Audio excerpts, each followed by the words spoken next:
آج جو 6 ججوں نے خط لکھا تھا سپریم جوڈیشل کونسل کو، اس کے بارے میں کیس بھی سماعت ہوئی اور اس کے دوران پہلے میں عرض کر دوں کیونکہ پھر یہ سمجھا جائے گا کہ یہ انہوں نے کیوں یہ تسلیم نہیں کیا۔ ہماری جانب سے بہت سے دوستوں کی جانب سے فل کورٹ کی استدعا تھی اور پچھلی دفعہ چیف جسٹس صاحب نے یہ اندیا بھی دیا تھا۔ اب آ چکا ہے پریکٹس اینڈ پروسیجر ایکٹ، اس کے تحت ایک اپیل کی گنجائش ہے ٹو اے لارجر بینچ۔ اب میں نے کم از کم اپنا اور احمد حسین صاحب جو خواجہ احمد حسین صاحب جو میرے وکیل ہیں، ہماری جانب سے یہ سوچ تھی کہ یہ 6 ججز کا بینچ ہے، بڑے معتبر ججز بھی بیٹھے ہوئے ہیں اس میں بھی، اور ہماری اپنے لحاظ سے کیلکولیشن کے مطابق گورنمنٹ نے یہ کیا کہ انہوں نے یہ کورٹ نے کہ پہلا فیصلہ اگر سخت بھی آ جائے گا تو اپیل میں دیگر ججز کو بٹھا کے اور ہم نرم کرا لیں۔ ہمیں تاخیر بھی نہیں چاہیے اس میں، اور اس بینچ پہ سپریم کورٹ کے بہترین ججز بیٹھے ہوئے۔ چیف جسٹس صاحب کا ایک اپنا نظریہ ہوتا ہے اور وہ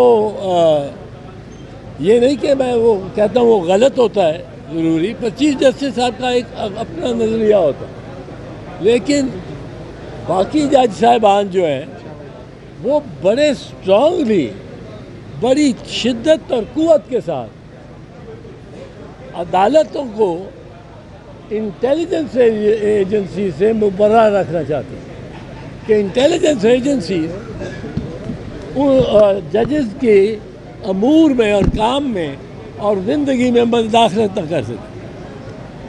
اب یہ تو ایڈمیٹڈ فیکٹ ہے، اس میں تو کوئی اب شک رہ ہی نہیں گیا جب 6 جج سپریم کورٹ کے اور اس کے بعد متفقہ فیصلہ اسلام آباد ہائی کورٹ کا جو انہوں نے فل کورٹ میٹنگ کی جس میں چیف جسٹس بھی شامل ہو گئے، باقی 6 جمع حسن گل اورنگزیب صاحب وہ تو ایک طرف تھے، وہ 7 اس انٹرفیئرنس کے خلاف تھے۔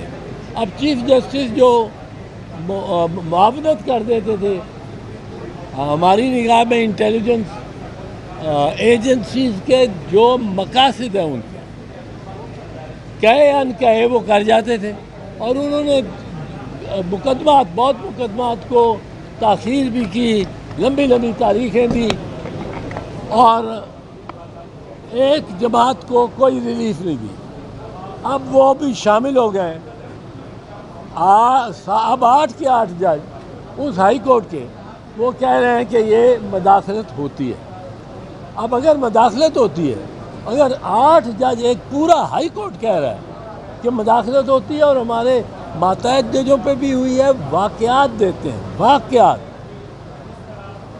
تو جو تجاویز آج سپریم کورٹ نے منگائی ہیں اس کے بارے میں ان کے بارے میں پہلے ہی عرض کر دوں کہ ہماری تجویز پہلی ہوگی کہ جو نام لیے گئے ہیں 6 ججوں کے خط میں اور جو نام دیے گئے ہیں جسٹس شوکت صدیقی صاحب کے خط، وہ نام تو اشکار ہو گئے، ان افسروں پہ پہلے ٹرائل کریں، کیونکہ اگر ان کے خلاف کارروائی نہیں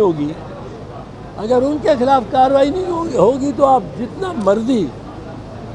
مرضی آپ بنا لیں charter of democracy intelligence agencies کے لیے، اس پہ کوئی عمل نہیں ہوگا۔ اور اطہر من اللہ صاحب نے جیسے کہا کلچر آف ڈیوینس چلتا رہے، سب سے پہلے ضرورت ہے کہ محاسبہ ہو ان کا جن کے نام لیے گئے، وہ بے نقاب بھی ہوں۔ اس کے بعد ججز نے پروپوزل بنائے کہ آپ سب جتنے وکلاء تھے وہاں، بار ایسوسیشنز کی بھی نمائندہ وکلاء تھے، بار کاؤنسلز کے بھی نمائندہ وکلاء تھے، اور کچھ میرے جیسے تھے جنہوں نے اپنے نام سے خود پٹیشنر بن کے درخواست دے رکھی۔ اب میں نے پٹیشنر بن کے درخواست کیوں دے رکھی تھی؟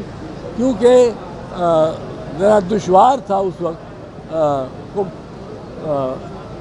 کوئی سائل ملنا، تو میں خود ہی سائل بن گیا، اور خواجہ احمد حسین صاحب میرے وکیل ہیں۔ اس سے پہلے میرے بڑے معتبر وکیل لطیف کھوسا صاحب ہیں، وہ 2 ملٹری کورٹس کو چیلنج جو کیا ہے میں نے، اور دوسرا جو چیلنج کیا ہے یہ ڈس اپیئرنس، گم شدیوں کو۔ آج تاریخ پڑ گئی ہے 7 تاریخ۔ میں اس لیے بھی نہیں چاہتا تھا کہ لارجر بینچ فل کورٹ کے بینچ میں چلے جائیں تو اس سے اور تاخیر ہو جائے۔ ظاہر ہے اگر آپ سب ججوں کو بلانا شروع کر دیں سب اسٹیشن سے تو اور سے یہ ہمارے لیے ایک موضوع اور اچھا بینچ ہے، اور اگر ہمارے خلاف ہوئی تو اپیل کرنے کا حق تو ہمارے پاس ہوگا ہی، تو ہمیں 2 مواقع مل جائیں گے۔ اگر ہمارے حق میں فیصلہ آ گیا تو پھر حکومت کو دشواری اور مشکل بنے گی ایسے ججز کو ان کی باقاعدہ سوچ اور نیک نیتی کے ساتھ جو انہوں نے فیصلہ کیا ہے، جو 5 ججز نے ملٹری کورٹس کو ختم کیا۔ جی چاروں صوبائی ہائی کورٹ نے بھی نا جو اوپینین دیا ہے کہ ان کی مداخلت ہوتی ہے پاکستان کی طرف۔ سپریم کورٹ میں مقدمات 4,500 بڑھ گئی، تو کیا سیاسی مقدمات کے چکر میں عوامی مقدمات جو ہیں وہ دیکھتے جا رہے ہیں؟ اس حوالے سے قاضی فیصل صاحب سے کیا مشورہ؟ نہیں، مشورہ میں آپ کو ایک دوں کہ مسئلہ یہ ہے کہ ہر کوئی سمجھتا ہے کہ یہ جو ڈبہ ہوتا ہے جہاں جا کے آپ رجسٹر کراتے ہو اپنی پٹیشن، وہ آپ جس دفتر میں جاتے ہو اس میں ڈبہ، لاہور ہائی کورٹ میں ڈبہ لگا، جس طرح وہ پوسٹ کا ہوتا تھا ڈاک خانے کا ریسیو کرنے والا لال، اس میں ایک اوپننگ ہوتی تھی جس میں آپ خط ڈال دیتے۔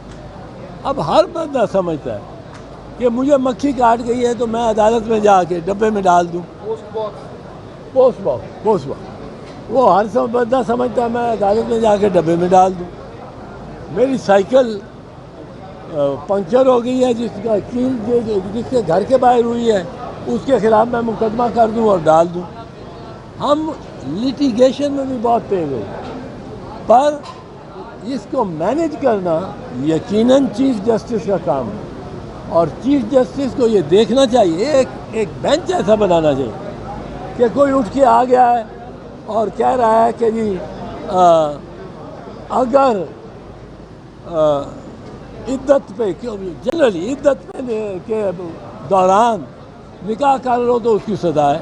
بھائی یہ کیا کیس ہے؟ یہ کیس کیا ہے؟ یہ اس طرح کی جو بالکل بیہودہ پٹیشن ہیں اور درخواستیں ہیں، ان پہ سپریم کورٹ کو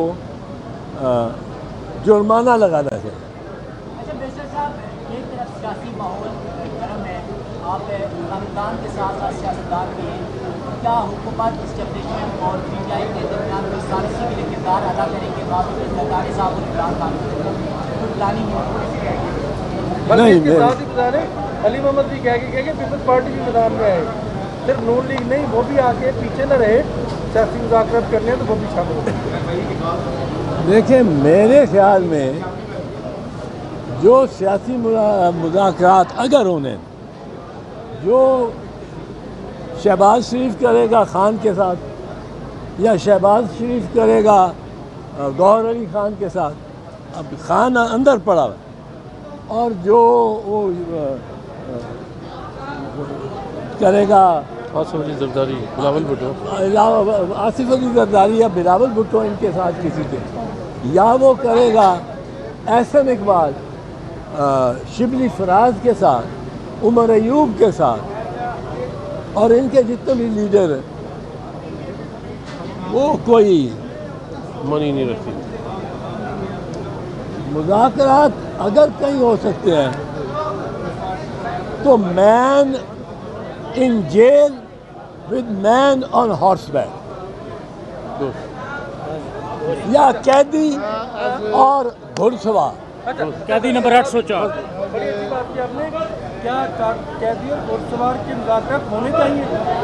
نہیں کو قیدی، یہ تو قیدی پہ ڈیپینڈ کرتا ہے اور گھڑ سوار پہ ڈیپینڈ کرتا ہے. ہم تو اس میں کچھ نہیں کہہ سکتے. وہ مذاکرات فروٹفل ہوں گے؟ فروٹفل ہوں گے جب فروٹفل ہونے والے.